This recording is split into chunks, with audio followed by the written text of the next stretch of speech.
Right, so here's a little button that I got off eBay. See, it works quite well. This is actually solid. I thought this would be part of how it's secured in place, but all this is one, so you might have to get a bit to screw on to keep it in. But yeah, basically this will be going in another coffee pot lid to act as a button. Right, so that other coffee lid split, so I'm using a Nescafe one. Exactly the same thing. Just what you're better off doing is using a lighter, and you can see I've burnt the underside to make it soft, and then it doesn't split. Little tip there, and that's more than wide enough to accommodate the actual button. Right, so as you can see, I'm using scissors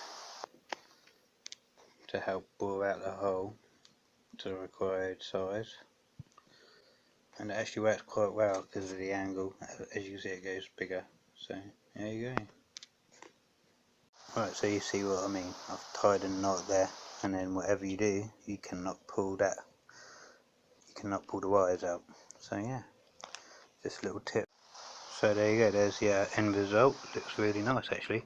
Now you can decorate this how you want, so you don't have to have Nestle written on it, and then put it in after. Also you want to put the wires in ideally before you put it in there, and then screw it on, because it might become a little fiddly because it's in there, look.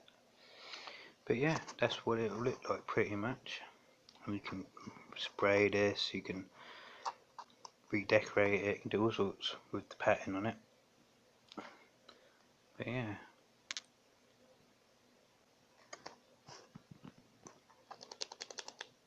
kind of cool. Right, so you notice a hole that I just put in the side of this there. The reason for that is you want to be able to tie a loop in the wire to stop it from pulling out of its place if you accidentally trip on it or pull on it or whatever. It's just a safety thing. I've always done that sort of thing. So feed the wire through and you twist it into it like a knot, and I'll show you that in a sec. Right, so as you can see, I managed to free it up. It wasn't solid. What you have to do is actually attempt to put it in the hole and then that grip freed it up a bit. So they should have put it sort of loose to start with, but it's not a problem. So yeah, that's good, that'll keep it in place. Just got to make the hole big enough, and then away we go. So there's the button. You need a click. There you go. See, knob button to exit. Looks better than the last micro switch one.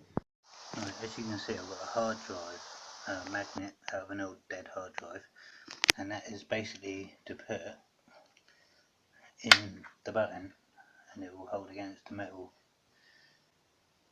So I'm going to hot glue. I'll get it in focus.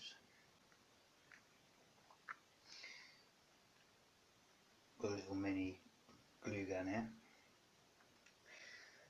I'm going to turn that on now, let that warm up, and I'll put loads of glue in there, let it dry, and that will hold the button in place.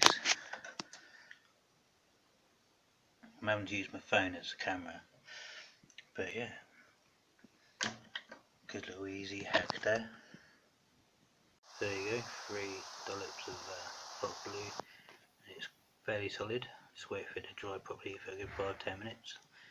And it will hold in place on a bit of metal. But what I plan to use is this.